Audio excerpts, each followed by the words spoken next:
Donald Trump were a foreign agent trying to destroy the United States of America from within, what would he be doing differently? Crash the stock market, bring on a recession, make it worldwide, maybe a worldwide depression, use economic policies so insane that yesterday they were called insane by CNBC. Not only get out of NATO, but pit the US against NATO, sacrifice countries to the Russian dictator, push a ceasefire in Ukraine that serves only to give Russia 30 days to re-fortify its troop positions, threaten our forever allies like Canada and Mexico, cut off humanitarian aid worldwide fast enough to start killing people via disease outbreaks in the same month. Start dragging our citizens and legal immigrants off the streets and out of their homes and hold them incommunicado in distant concentration camps without trial prior to deportation.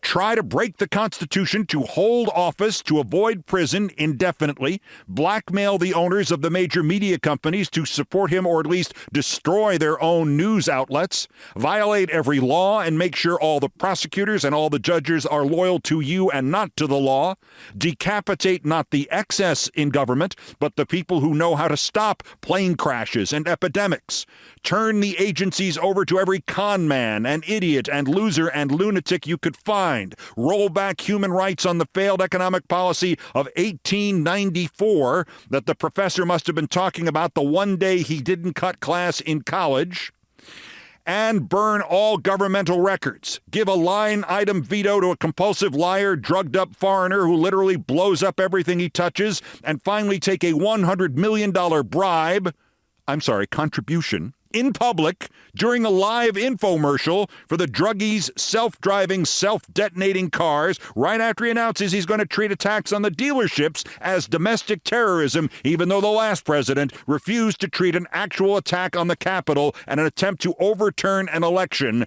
by the current president as domestic terrorism. I mean, what else could a foreign agent bent on destroying America, who somehow rose to ultimate power in America, do besides that, other than maybe start shooting people on Fifth Avenue?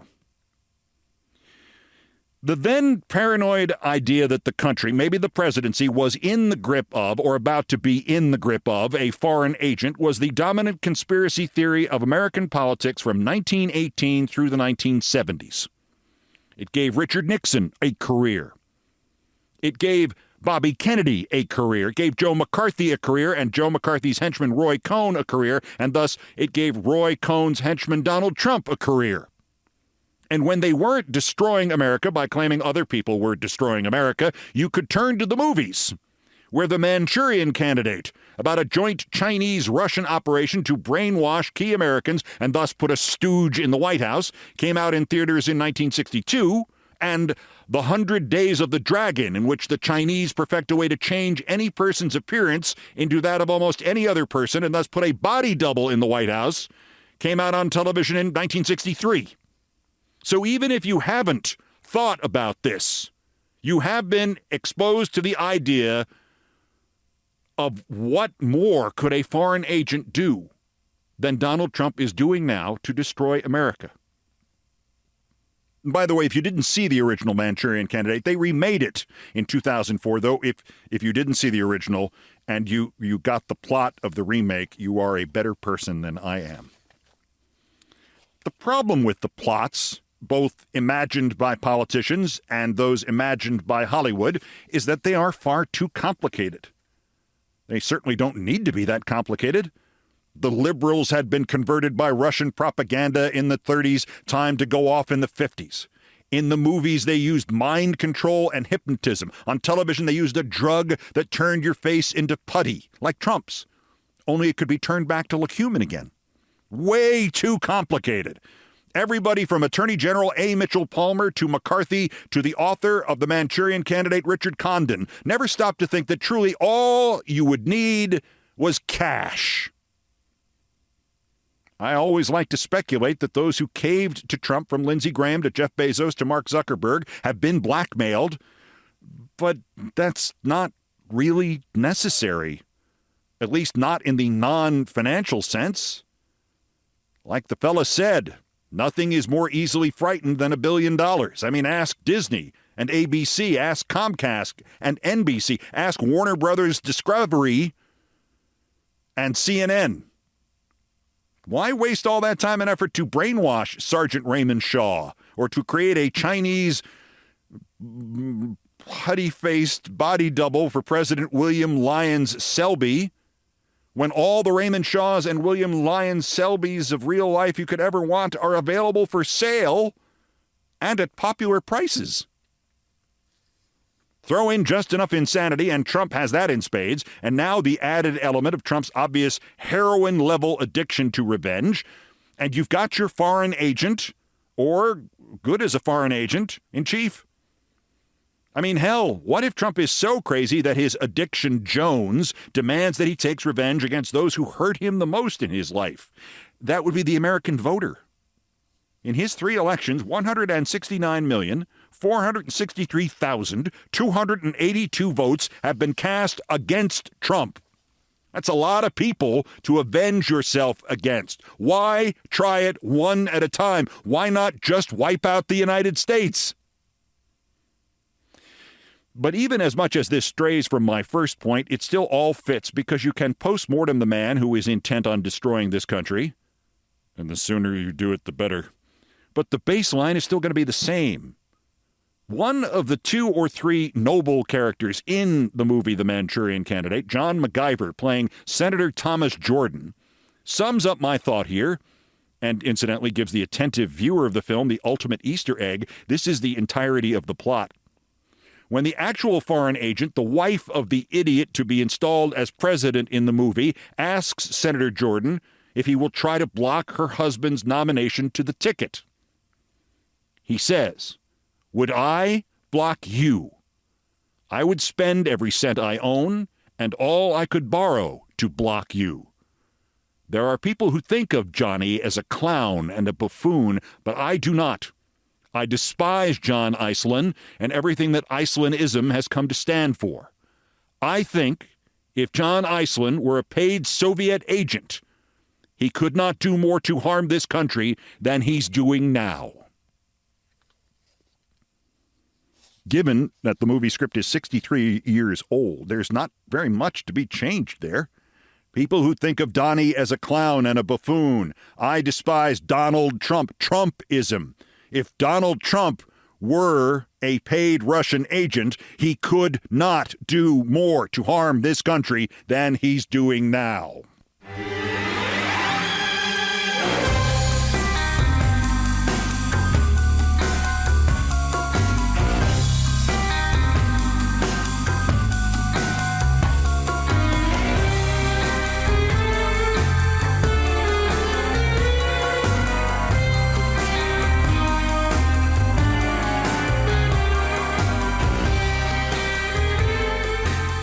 The one other thing conspiracy theorists and the writers of political science fiction failed to see in the 50s and 60s and thus failed to put into their plots was the maddening reality that those who suspected or who saw the might as well be a foreign agent president would actually hesitate to stop him. They never thought we would hesitate to stop him. Well, we are at another one of those moments in which the Democrats have the road blocked to at least slow Trump down. And Chuck Schumer finally came out yesterday and said Senate Democrats are going to use it. But I, having been burned a few times this month, will believe it when I see it because some of them may not use their power because they'll look mad. Please don't put it in the newspaper that we got mad. House Republicans passed the let Elon Musk do anything he damn well pleases and stop anybody trying to even investigate him bill, the one they dressed up as a continuing reservation to fund the government for 6 months and prevent a shutdown. They would need 8 votes from Democrats in the Senate to get around the filibuster and make this law. They could still get them. And if you say, how in the hell would that be possible? How in the hell did 10 Democratic congresspeople vote to censure another Democratic congressman? Fetterman said he would vote for it. Because if you want the guy in the government who most looks like a foreign agent, foreign as in from the planet of the Canaanites, it's him. Plus, you will never convince me he has fully recovered from his stroke. So that's only 7 more cowards required besides Fetterman. Those 7 and Fetterman don't really have a strategy as to what to do about Trump. They just want to make themselves look good. They are all potential Fettermans because they, too, are here to serve man.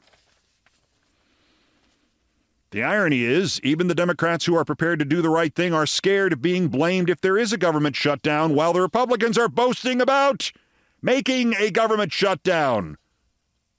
They are scared because the Republicans theoretically have raised the stakes. Oh, no, if the government shuts down, Elon Musk will have to fire more government employees, and that will be the fault of Elon Musk or Trump. No, sir, it's the Democrats who are doing it. See if you can follow the lack of logic here. The Republicans are not only shutting down the government building by building, room by room, and desk by desk, but they are glorying in it. They built a clause into this continuing resolution to protect Elon Musk as he fires more government employees. They already are shutting down the government, but the Democrats are afraid if the government completely shuts down and the Republicans say, the Democrats did this, the Democrats won't be able to think of a believable answer like, I don't know, the goddamn Republicans already shut the effing government down. What the F are you talking about, Wolf Blitzer? So here's an idea. When, Senate Democrats, any Democrats, you at home, when you get asked about a government shutdown, do what MAGA does. Change the topic and yell. Remind the questioner that the bill eliminates any chance of the House or the Senate or anybody else overriding Elon Musk killing the government and many people who rely on the government to stay alive. He is being authorized to kill them by remote control and taking the cash out of the government. It actually codifies him doing this. It is a backfill House and Senate measure confirming him as stoned apartheid Clyde in chief. Say something like, again, just off the top of my head, if Elon Musk were a paid Russian agent, he could not do more to harm this country than he's doing now.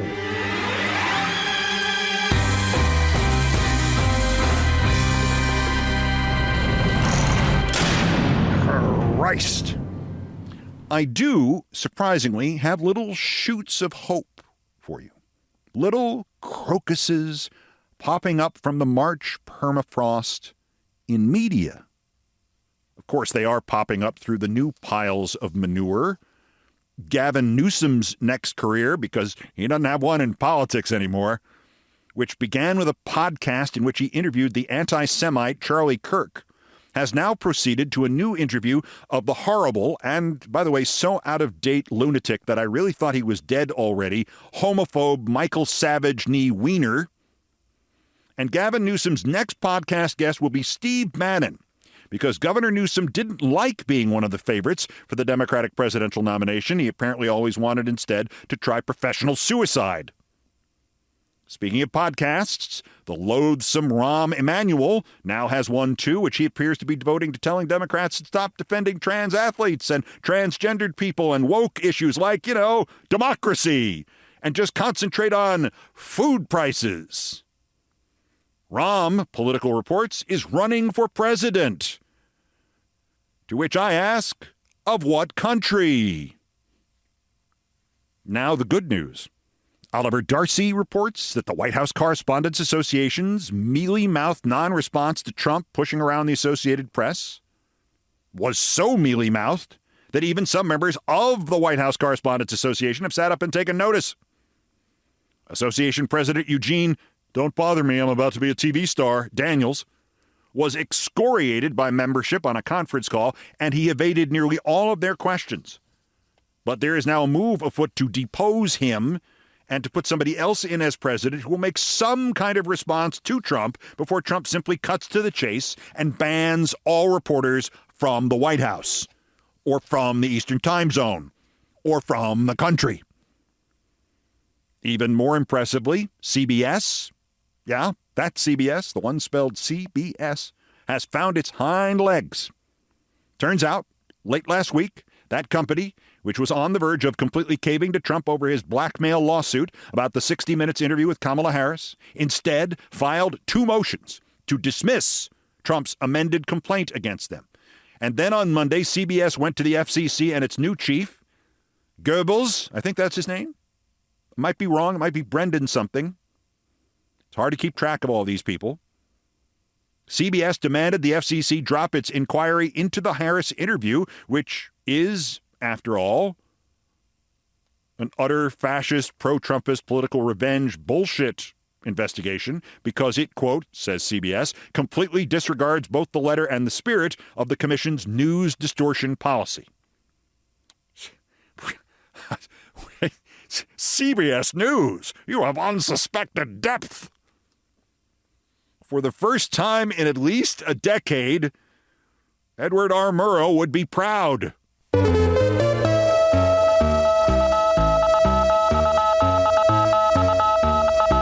Speaking of which, I had the pleasure of attending the first preview of George Clooney's new play, Good Night and Good Luck, on Broadway last night. And Murrow would probably have been proud of it, too, because it is, like Clooney's movie version of 20 years ago, now a play about Edward R. Murrow that is not entirely about Edward R. Murrow. It is also artfully and helpfully updated with some creative license, not just to the present time, but almost to the present minute. The loudest sound all night was the booing that shook the Winter Garden Theater when a video montage bridging what terrified Murrow about television in his famous 1958 speech on the subject from that time to today ended. The last clip in the montage was a shot of Elon Musk. Deafening, rabid booing, entirely deserved, ensued. Other updating was done more subtly. Now, in both versions, Clooney has emphasized the tragedy of Don Hollenbeck, the CBS newscaster who was driven to suicide by a right-wing TV critic in the Hearst newspapers named Jack O'Brien, who persecuted Hollenbeck as an alleged communist who slanted the news. Hollenbeck really was as good and as influential as Murrow and Clooney have made him out to be, and in fact, his signed photo hangs above this microphone as I record these commentaries. At one point, Clark Gregg, who is superb as Hollenbeck, reflects on the collapse of his personal and professional lives. He says he woke up that morning feeling as if somebody had hijacked the last 3 years and that, among other things, all the sensible people had moved away. The laughter of surprise and self-recognition was spontaneous and unanimous. As it died down, Gregg, as Hollenbeck, added, "To Europe." And now the laughter was louder. I would be remiss if I did not mention again that video montage of television news in the play. Dozens of newscasters, good and horrific and everything in between, are shown. And at one point, there is a brief clip of one newscaster who is probably identifiable to only a handful of us in that theater. The newscaster was from WKRC in Cincinnati and, as when I knew him in the 80s, KNBC in Los Angeles. His name is Nick Clooney, George's father. As to the stagecraft, as to the play itself, it is a technical and logistical masterpiece with more moving sets than if Broadway tried to make a musical out of Star Wars. All of them. At once. I actually feared the possibility of Murrow's studio colliding with one of the giant 100-foot-high descending video screens, which suddenly appear and show him giving Murrow's commentaries live as he recreates them on stage. They really have tried also to recreate the film, but a live film. And in many parts, they've done it better, complete with vintage clips of McCarthy and Milo Radulovich and others. They have largely succeeded in this effort, and certainly, given that this was the first preview, they will get better. But of course, the point of a Murrow play in the year 2025 is that Murrow took risks that were in his time as great as any risk any broadcaster, any politician, or any public figure could take today against Trump. To the service of that point, Clooney and his team managed a third update to the present day. as Murrow giving his 1958 speech to news directors in Chicago about the future of news, about the future of television, about wires and lights in a box. He tells that audience and tells the audience in the theater that the real question isn't what unbridled power will do to us. We've seen that. It is, what are we willing to do about it? This serves as a reminder that we begin to lose all chance of stopping Trump and the fascists when we begin to cooperate with them or find silver linings in their crimes. I can't think of anything I agree with this Mahmoud Khalil, from beliefs to tactics. I have looked at this movement and thought it is doing more harm to itself than anybody else could. But when we start allowing these Trumpist bastards to kidnap green card holders with American wives off the streets of major American cities because they are nonviolent anti-Semites, or they don't like Israel, or they're protesting American policy, and because Trump's whores say they are somehow connected to Hamas without offering any proof other than Trump ran promising to do this, you elected him so he can do it. When we start doing that, we've already lost the country, because the next person to be dragged off will be the one on campus protesting Trump. If Marco effing Rubio, whose grandfather was ordered deported from this country 60 years ago because he violated immigration law, only the order was never enforced, and Grandpa was later declared a parolee. If Marco Rubio has a case against Mahmoud Khalil, go to a grand jury and get him indicted, you bastard. After all, Rubio is a lawyer, in the same way he is a Secretary of State, because somebody else said he is.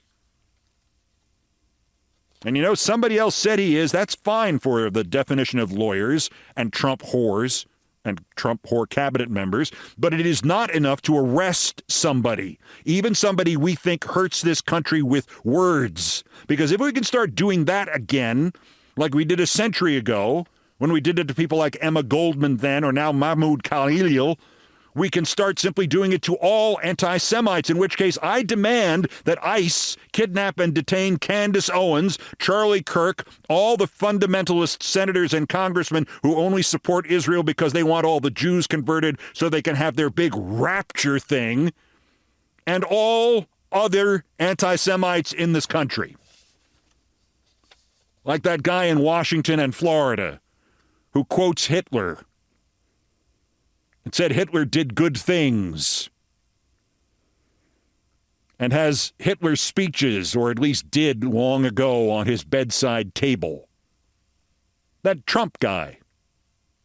If this is the new criteria, detain Trump without trial.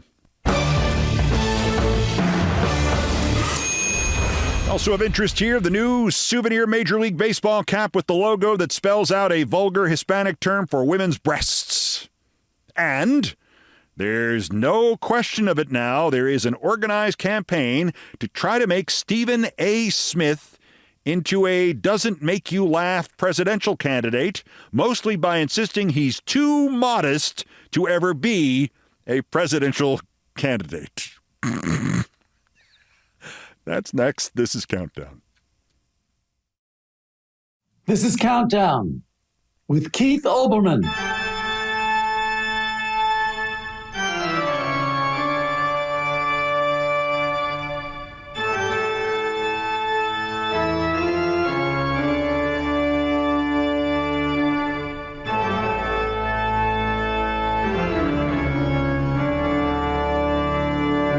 Still ahead on this edition of Countdown, a story that fits with the winner of today's Worst Person's Dishonors.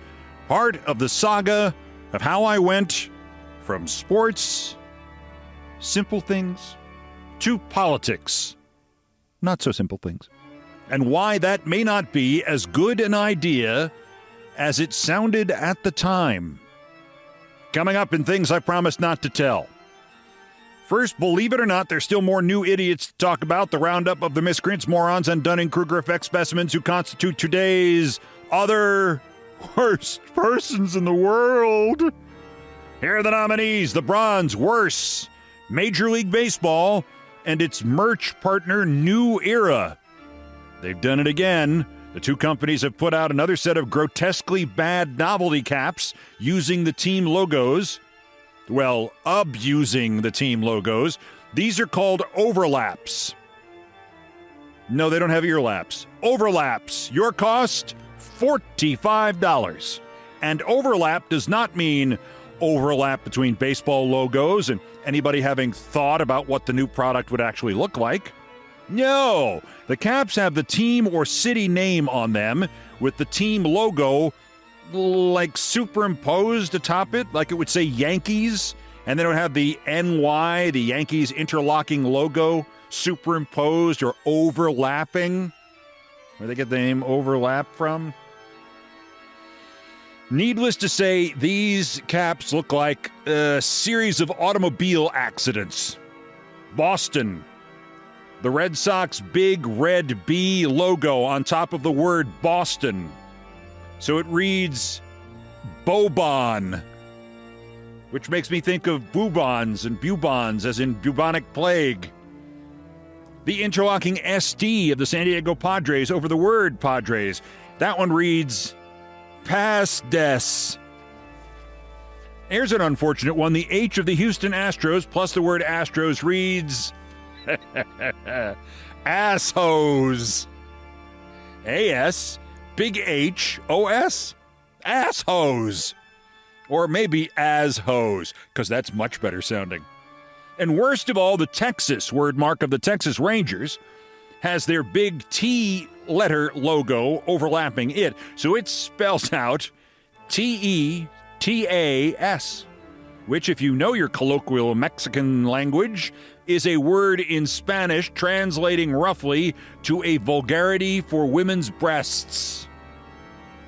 That one has been removed from sale, but you can still buy asshos. Your price, $45. Amount of time they actually spent thinking about these? 45 seconds.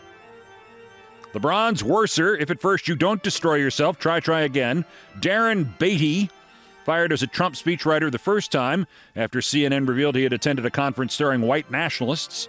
He's on the ropes again. Now he's acting Undersecretary of State for Public Diplomacy.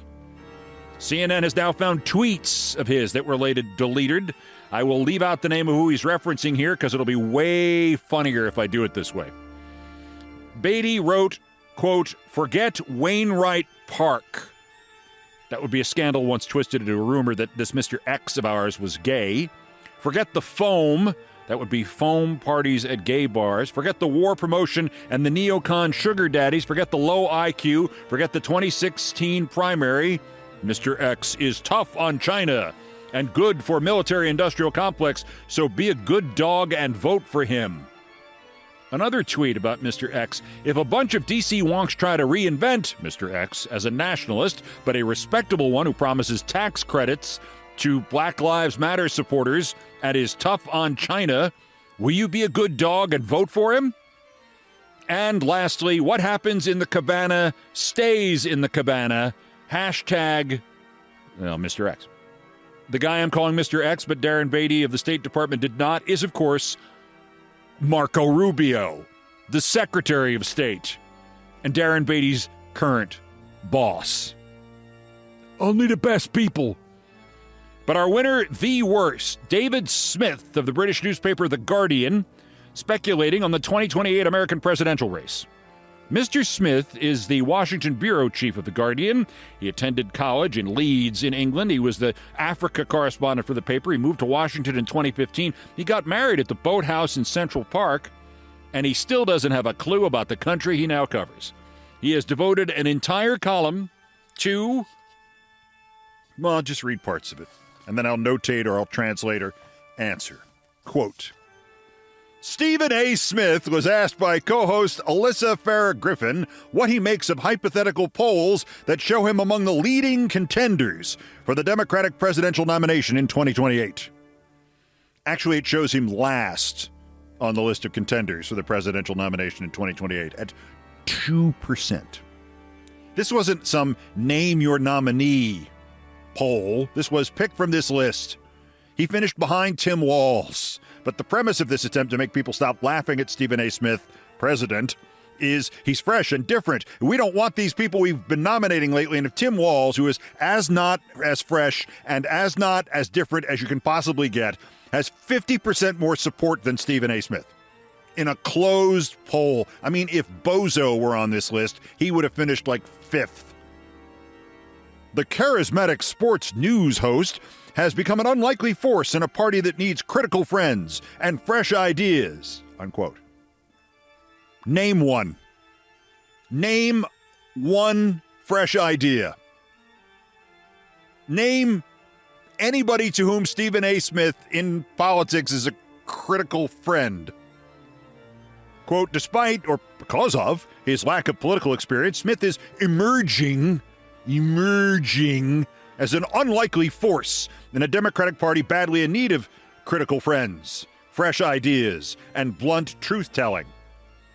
Look, this is like the 50th story about this nonsense, and it uses the idea of critical friends and fresh ideas twice in one article. 50 stories at least. I would guess Stephen A. Smith has 49 supporters for president. Also, emerging as an unlikely force, 2% in the poll you're quoting. That's not a force. That's a margin of error. And if that phrase ever applied better to anybody that I've ever met, I don't know who it could be. Maybe Joe Scarborough. Quote, the idea of him running for the White House remains wildly speculative. You bet your ass. But speaks volumes about a shift in the U.S. media ecosystem and a blurring of the lines between culture, entertainment, and politics. No, it doesn't. It's something to write about while you're killing time until the actual dimensions and areas of the 2028 campaign emerged. I mean, this time in the 2008 Republican campaign, Rudy Giuliani was the leading Republican by a mile. He got one delegate. Also, he's a sportscaster. He's a sportscaster known not for breaking stories, nor news, nor providing insight, nor being funny, nor being informative, but for killing time, for taking a situation where one word would do and using, say, 27,543 of them. That is not a blurring of the lines between culture, entertainment, and politics. That's a blurring of your vision if you try to watch him too long. Quote, his fans include Kurt Bardella, a media relations consultant and Democratic strategist who watches First Take, that's the show Smith's on, religiously. Bardella said, he's out there with passion and charisma, and he provokes emotion and conversation and debate. He's become the singular most influential person in all of sports. Well, it may be in basketball. The NFL people at ESPN kind of laugh at him. I mean, I've heard them. I don't want to embarrass them and use their names. If it's anything else like baseball or the Olympics or, God forbid, anything lesser than those level sports, golf, tennis, stuff like that. His biggest insight so far has been the phrase, we will be right back to talk more NBA. That's what he knows about the other sports. Quote, more from this Kurt Bardella. Rather than just dismiss it or make fun of it or ignore it, Democrats would be wise to study what makes him so successful, because there is nobody in the Democratic Party that is as relevant a voice on a day-to-day basis as Stephen A. Smith. Kurt Bardella, who used to be a Republican, has a show on News Nation, the right-wing outlet that pretends it's some sort of voice of consensus. Some of its hosts know it's a scam, know it's the Nick at Night of TV news where you go after you get fired, and they're just there for the paycheck. Some of them seem to think they are actually representatives of the great American middle. News Nation is where Andrew Cuomo praises Donald Trump and Bill O'Reilly. News Nation is where Kurt Bardella praises Stephen A. Smith. Quote, Smith's eloquence and in-your-face style could be appealing to voters in this political moment, unquote. Now here, in this story, the other Mr. Smith of The Guardian has actually broke some news. Smith's eloquence and in-your-face. This is the first time the words Stephen A. Smith and eloquence have been used not only in the same sentence, but in the same 24-hour period. Volume? Yes. Grand eloquence? Yes. Eloquence? I don't think so. Seriously, what the hell's going on here? A man whose resilience I admire. He was fired by ESPN. He fought his way back there. He's now going to make $20 million a year from them. A man whose company I have enjoyed because he and I went to a Knicks game once. We said almost nothing to each other, just watched and tried to understand what we were seeing. But the 12 things he said to me were insightful and cogent. A man who beat the TV system.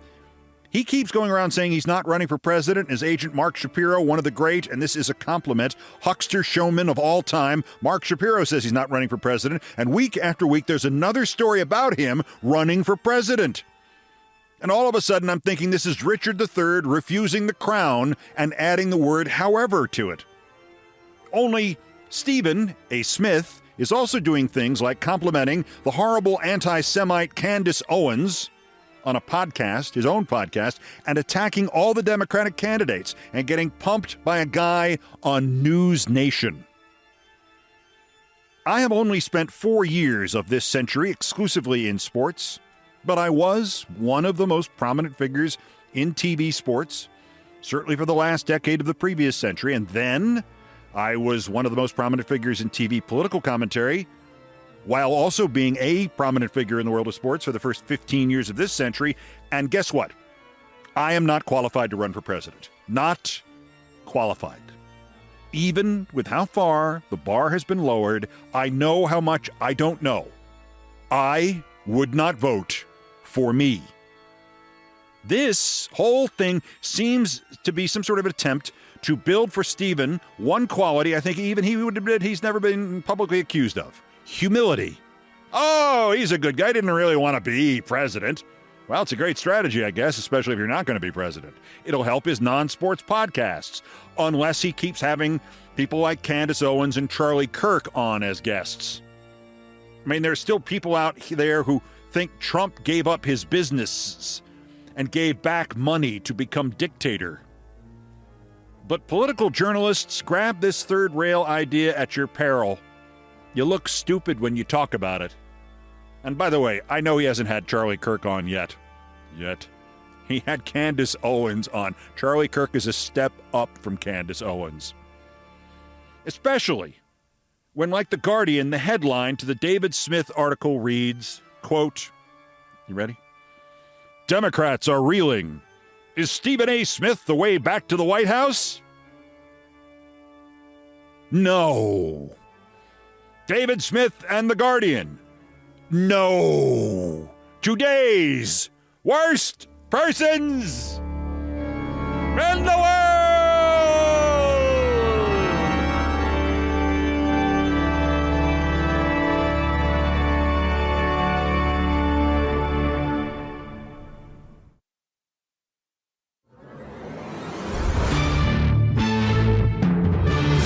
The number one story on the countdown and things I promised not to tell. And the further I get away from the day I left NBC, the more I realize that almost everybody there, and many who are still there, was crazy, remains crazy. It is a nest for aggressive ingratitude and the rewriting of history to make sure that everybody who is a success did it all on their own, sprang fully grown from the ground, and nobody owes anybody anything. And those are the good parts. Then there are the really crazy people, the ones who are in charge of covering the election, the ones who laid the groundwork years ago for the bottomless pit that American news media has fallen into, particularly the curse that will, if not corrected, kill us all. Both sidesism. Chuck Todd disease. Sadly, Katie Tur disease. Outside of the NBC, Chris Cillizza disease, Ryan Lizzard disease, New York Times at this Ohio diner disease. It started with the scumbag Roger Ailes at Fox News. It migrated to Ken Starr and the Bill Clinton prosecution. And it then became, after the sufficient number of refs were worked, we can't dismiss these sleazeballs on the right because even if they are sleazeballs, they have public support. We need every viewer we can get. It's a declining marketplace. Instead of saying what American news once said to the sleazeballs of any party like Joe McCarthy or Father Coughlin or any of the others, which was, screw you, we're going to write or broadcast about your perfidy every day until you die, they looked at Ken Starr's reed-thin persecution of Bill Clinton and said, well, no, they found nothing in 2 months, in 6 months, in 2 years, but what if they find something later and it turns out we opposed them and we were wrong? We'll get killed by right-wing media and our fascist bosses like Bob Wright. Ken Starr and his thugs who went after Bill Clinton played the American news media, especially TV news, like the proverbial $2 banjo. No news in the Clinton-Lewinsky scandal? No problem. A quick phone call to Lisa Myers at NBC or any of several correspondents at CNN, ABC, or CBS, or anybody at Fox, and suddenly there was breaking news. And another alleged victim ready to do a teary on-camera interview, which had already aired a dozen times, with clips on every network, before anybody realized the alleged victim hadn't actually alleged anything. It was putrid, but worse, it was profitable. And if you questioned it, if you said, this isn't journalism, the other networks, the other newspapers, the others invested in this story, a real-time 24/7 soap opera, would go to any length to attack you. And what would your own network do? Well, sir, that's why I wanted to tell this story in full. I haven't before.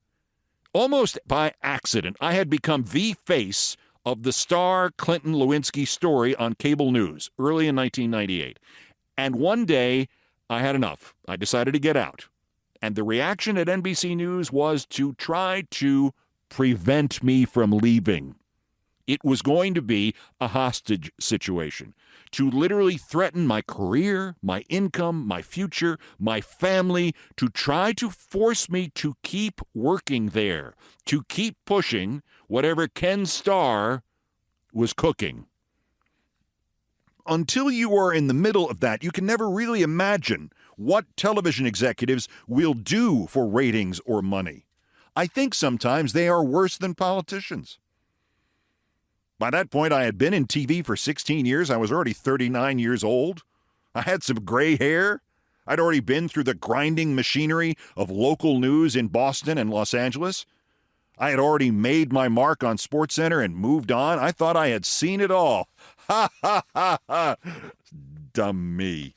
I had not, however, seen NBC News President Andrew Lack. Nor had I imagined that he would actually have, ready to go at a moment's notice, an employee who would be willing to try to blackmail me, literally threaten to bankrupt me and my parents and put them, as Lack's employee phrased it, quote, on the street. This was in the spring of 1998. As I said, I had decided I didn't want to do the nightly show anymore that was devoted to covering the Bill Clinton-Monica Lewinsky story, whether there was any news about it that day or not, and especially since the network was devoted to portraying the Clinton-Lewinsky story as the worst thing to happen to America since the Civil War. The problem was the shows I did for Andy Lack's MSNBC in 1998, they were making millions of dollars a week in profit, and the rest of the network was losing money. It had never had ratings before. I wanted to do something else.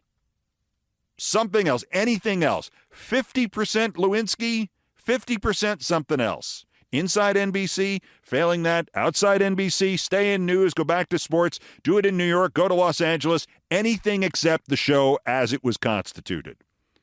So through his personnel vice president, Elena Nachmanoff, an otherwise fairly pleasant person, there came a message from Andy Lack in May of 1998. If you go see our personnel consultant, a woman named Deborah Byrne, and you talk to her frankly, we will consider letting you leave NBC immediately. I went. First off, Elena Nachmanoff told me on Friday afternoon, June 5th, 1998, some of us understand where you're coming from about the madness of covering this scandal every night like this, so you're the Good Sport Award winner for doing this today, Keith. You'll like Deborah Byrne. She's a certified social worker, and she's done great things for us. She's saved a lot of people who are in trouble. I don't mean ethical crises like yours, Keith. I mean people who were passed out drunk at their desks. I didn't stop to ask her which she thought was worse. In any event, Elena walked me through a labyrinth of hallways at 30 Rock in New York to the office of this Deborah Byrne. She was a bespectacled, bent-looking woman of about 60, with badly dyed hair and a fiercely aggressive handshake. She was not big, but frankly, I was not convinced I could take her in a fight if it came to that. And from the get-go, her manager suggested it might come to that. I am not an employee of NBC or MSNBC, and I'm not beholden to them. Deborah Byrne began loudly and too quickly. I work on a contractual basis, meaning I don't get 10% of anything, and I don't get money for attracting more business. It was clear whatever money they gave her, it did not go to office decor. There were a dozen filing cabinets, no windows, 2 lamps, her high-backed chair, a metal desk, and the plain wooden chair at its side on which I was instructed to sit. I'm not here to be critical of NBC or MSNBC or Andy Lack. I'm not here to be critical of you. I'm an impartial observer, and I'm simply here to help. Nachmanoff, the talent vice president, was still there, and Byrne turned to her. For the record, Elena, I need you to describe the company's position about Keith's employment. Keith, Elena said, understands that if he chooses not to work for NBC, as NBC wants him to work, he will have to face consequences. Now, this was a slightly changed story from the one Elena Nachmanoff had given me even minutes earlier. The one she'd given me in her own office. Gone was the Good Sport Award winner crap. Obviously, she said, we're not going to release you from your contract, Keith. If you want to be on the beach for the next 2 years, plus whatever remains after that, so be it. That's his contract status, Deborah. With a crisp thanks, Deborah Byrne now dismissed the vice president of NBC News, who left. Byrne produced and opened an improbably large folder with my name on it in improbably large letters so I could see they had a folder on me, ostentatiously shuffled quickly through 100 assorted documents, got to a blank form of some kind, and asked me to describe the circumstances that had brought me into her office. I explained I was asked to come in. I also explained my conviction that I had made a complete mistake going into news in the first place, that I missed doing sports, and that on top of all that, there had now emerged this new kind of news, which I felt was against my personal ethics and beliefs about what I should be doing, or in fact, what the media should be doing. I threw in the word pollution a couple of times. Very grand of me, I thought. She didn't look up at me once. All of media is becoming polluted in the way you've described. She yanked off her glasses and staring at me not with anger but with annoyance. You should learn how to live with it. It'll be a lot easier for everybody if you just do that. You're not a child. Grow up. Maybe next time you'll learn to read the contract before you sign it. I had to fight a smile. This wasn't some sort of counselor. This was Andy Lack's enforcer. She'd be threatening to break my legs before we were done. They might bring in Brokaw to narrate it. I did read the contract thoroughly, I said, suppressing my laughter. This isn't about the contract. This is about my morals. And nobody else's morals, I said. Not NBC's, not Mr. Lack's, just mine. I don't like the way the news industry is handling this story. I have no delusion about being able to change the news industry. I don't even feel it's my responsibility to try to change the news industry. This is about my ethics and my incorrect choices related to TV news and TV sports.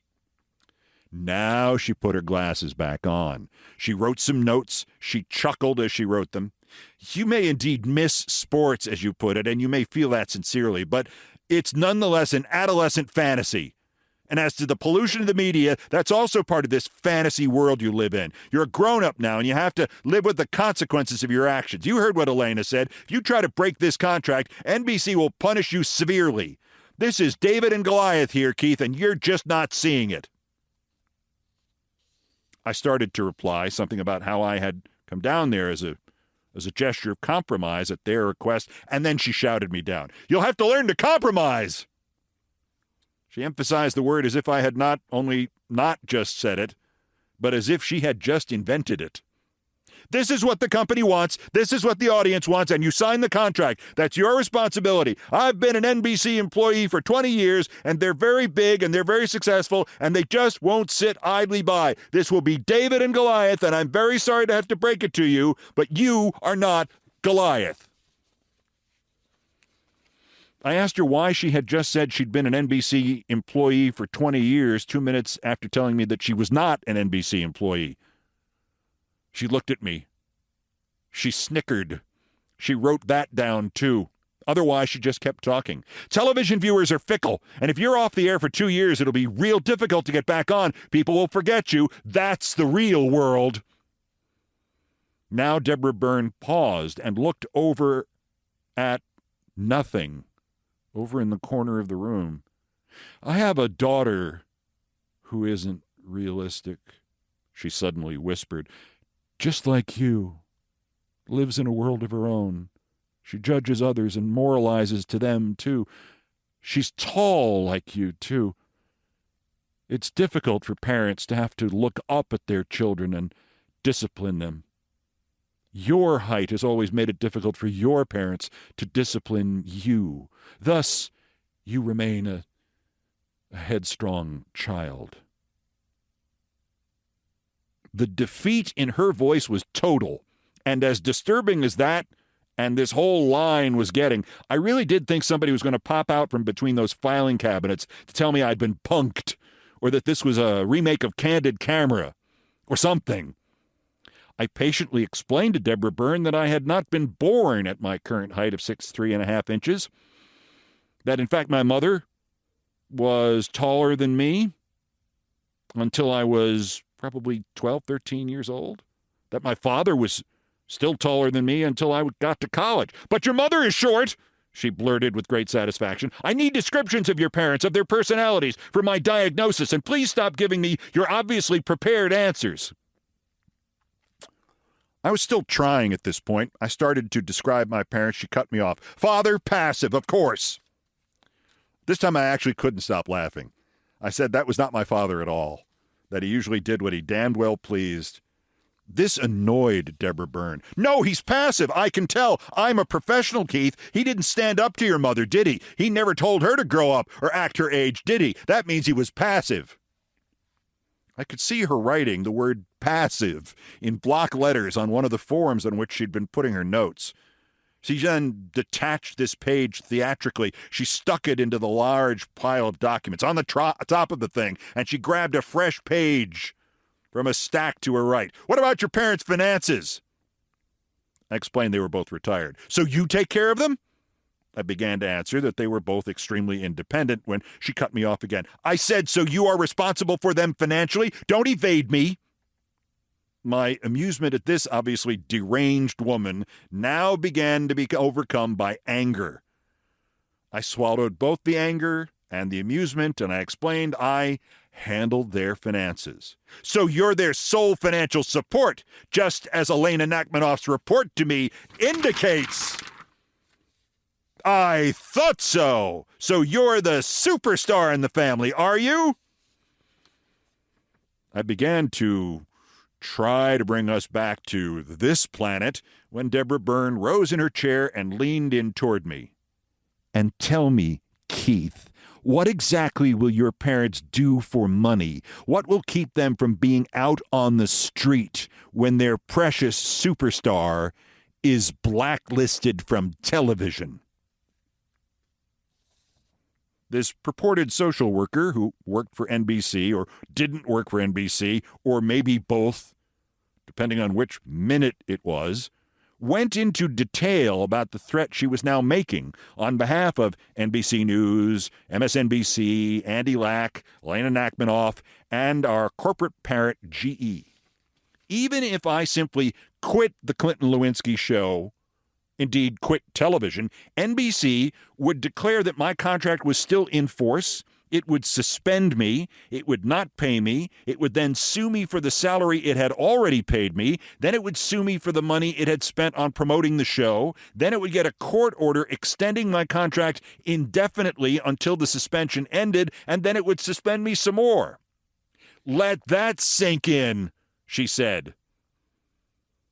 First time I ever heard that phrase. Let that sink in. And then she didn't even pause for a second to let me let that sink in. Instead, she burst out with this, the greatest of all the non sequiturs on a day of non sequiturs. You have what I would classify as a Howard Stern kind of personality. Well, now I was back to actually biting my tongue to keep from laughing at the image of a bunch of therapists at a conference somewhere dryly discussing the parameters of the Howard Stern kind of personality. Dogmatic, unbending, presenting absolutely forceful opinions on the air that no one is permitted to disagree with. Imagine going on a date with Howard Stern. I tried not to. All he would be doing would be talking about himself. It would be unbearable. You're like him on the air, and I can see that who you are on the air is who you are in life. Of course, I've never seen your show. I don't have cable. Ever been married? I recovered from these non sequiturs quickly enough to explain that I had not been married. Engaged? Again, no. I thought I might be about to be. Ever had a long-term relationship of any kind? I told her I had. Oh, really? How long-term? I answered, 11 years. And when did that end? I calculated it had ended 4 years previously, to the month, in fact. And you haven't had an 11-year relationship since? I explained to her as pleasantly as I could, while I looked to see if there were any emergency exits, or calculated if there might be a window somewhere outside that I could throw myself through to get out of the building as fast as possible. I explained to her as pleasantly as possible that I didn't know any way of squeezing an 11-year-long relationship into 4 calendar years, so that my answer here would have to be no. I told you to stop giving me prepared answers. Right then, again, she switched tones and topics. How much do you drink? She demanded. I said I almost never drank. She dropped her pen and stared at me again. Well, what does that mean? I said I believed I'd had 4 glasses of wine during the current calendar year, and it was June. She took the glasses off and leaned in as far as she could without again rising from her chair or falling off it.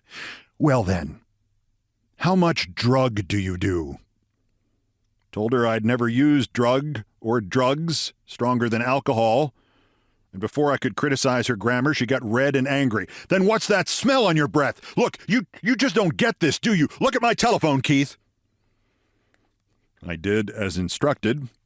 I looked at an ordinary black telephone, although, given her manifest insanity, for all I knew, she would shortly reveal it was a direct line to Elvis Presley.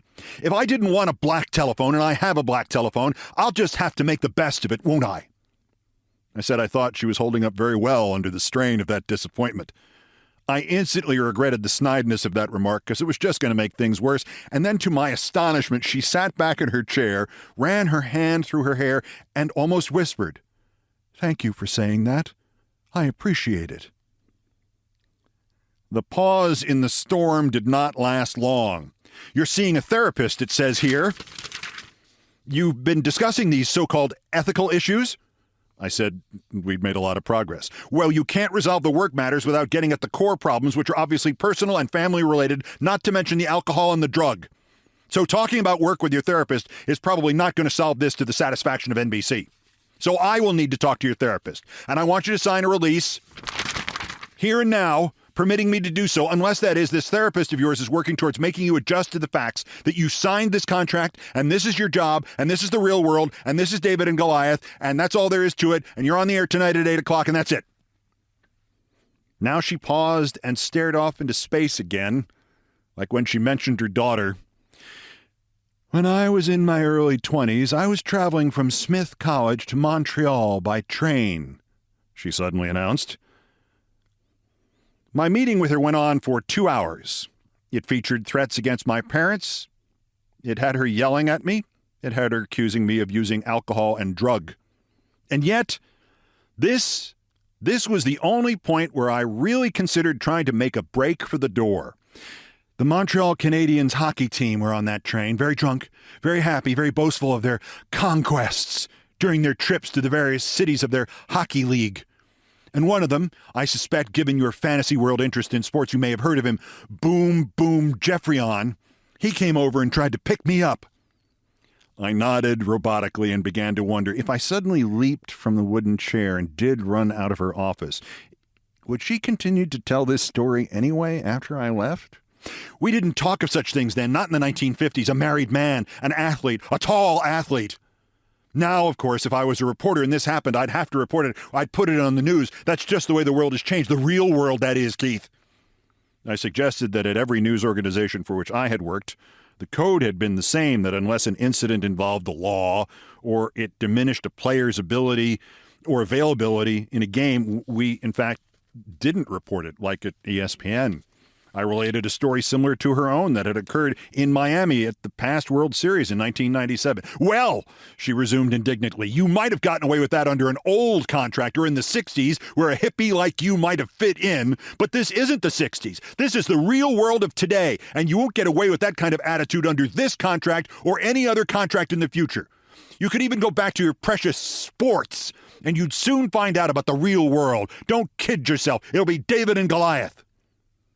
I said that the decision not to report the story in Miami was made under this contract by executives from NBC Sports, and now she sat bolt upright and slammed her glasses back on her face. I can't get this done in just one session, you know. Deathly afraid that she was about to recite another memory from the glorious days of rail travel, I agreed to return the following Thursday, knowing full well, as I said so, that I would never come back to her office, even as a hostage or in a body bag. Well, I don't know about you, she said as she opened her door, but I'm exhausted. I told her, indeed, so was I, which was rather unfortunate because now I had to go do 2 live hours of television. Yes, I guess you do. She suddenly stared at my feet, then quickly up at my head, as if she were estimating what size I took in caskets. But you're so much taller than I am, so you'll recover more quickly. MSNBC had arranged a car service to take me out to the studios in New Jersey from 30 Rock, and I spent the entire trip writing all this down. Pages and pages of notes and quotes and Boom Boom Jeffrion and my own height at birth. And I called my therapist on my phone and I asked her if there was a New York State number that I could call to complain about a certified social worker who seemed to be certifiable and who had just threatened me.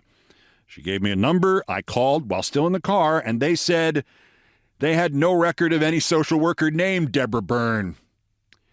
When I got to the MSNBC studios in Secaucus, New Jersey, now the home of MLB Network of all things, I went to my little office. I picked up a small micro-cassette tape recorder that I kept in the desk there, and I went in to see my executive producer, Phil Griffin. I explained how this woman Byrne had threatened me, and I mentioned that I'd called the state social worker hotline, and it appeared that Deborah Byrne was operating without a license. And as I did this, I kept flipping that mini cassette machine from hand to hand until I was sure Phil Griffin had gotten the implication. Completely phony on my part, but like James Jones says in Field of Dreams, there are rules here? No, there are no rules here.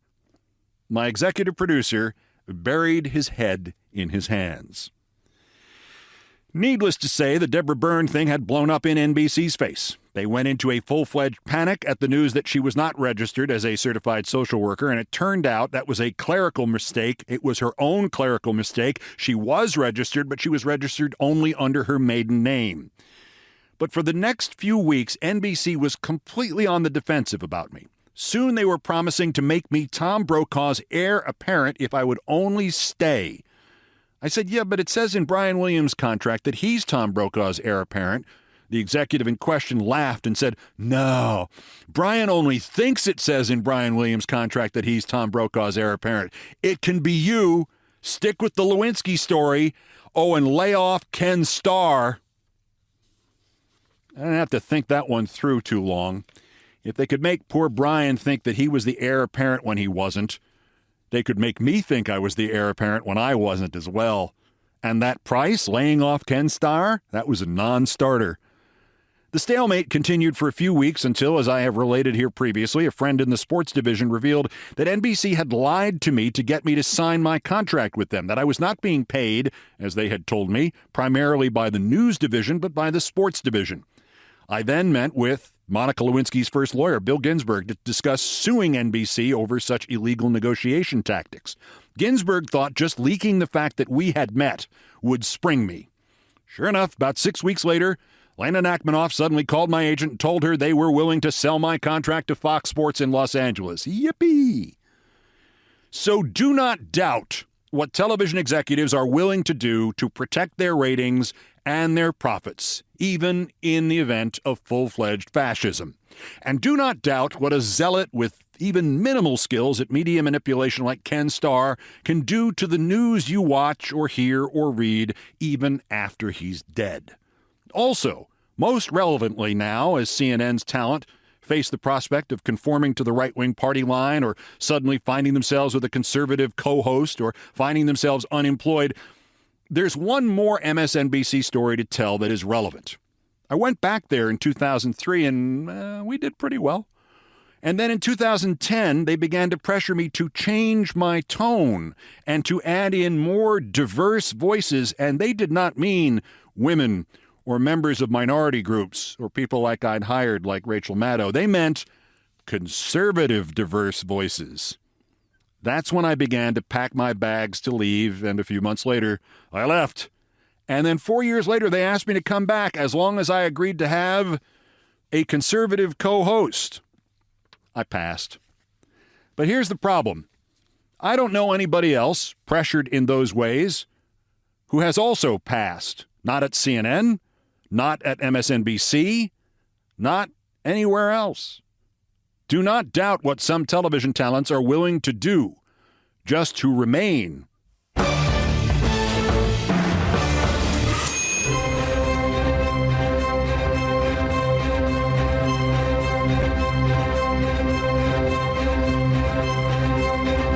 I've done all the damage I can do here. Thank you for listening. I swear I had that conversation with that woman. I swear to God. And it went on and on and on and on. Brian Ray and John Philip Chanel, the musical directors of Countdown, when she started talking about it getting hit on by Boom Boom Geoffrion of the Montreal Canadiens, I really thought it was being recorded for use on some ESPN show or NBC Sports show or something. I just, to this day. Brian Ray and John Philip Chanel, the musical directors of Countdown, arranged, produced, and performed most of our music. Mr. Chanel handled orchestration and keyboards. Mr. Ray was on the guitars, bass, and drums. It was produced by TKO Brothers. Our satirical and pithy musical comments are by the best baseball stadium organist ever, Nancy Faust. The sports music, I'm getting choked up over this, is the Olbermann theme from ESPN2, written by Stephen A. Smith. No, written by Mitch Warren Davis, courtesy of ESPN Inc. Other music arranged and performed by the group No Horns Allowed. My announcer today was my friend Larry David. Everything else was, as ever, my fault. Larry David for the Democratic nomination? That's Countdown for today. Just 1,410 days. 1,410 days until the scheduled end of his lame duck and lame-brained term, unless Musk removes Trump sooner, or the actuarial tables do. The next scheduled countdown is Monday. As always, bulletins as the news warrants. Remember, impeach Trump. It will not work now. It will, however, win the Democrats the midterms as long as there are midterms. Till next time, I'm Keith Olbermann. Good morning, good afternoon, good night, and good luck.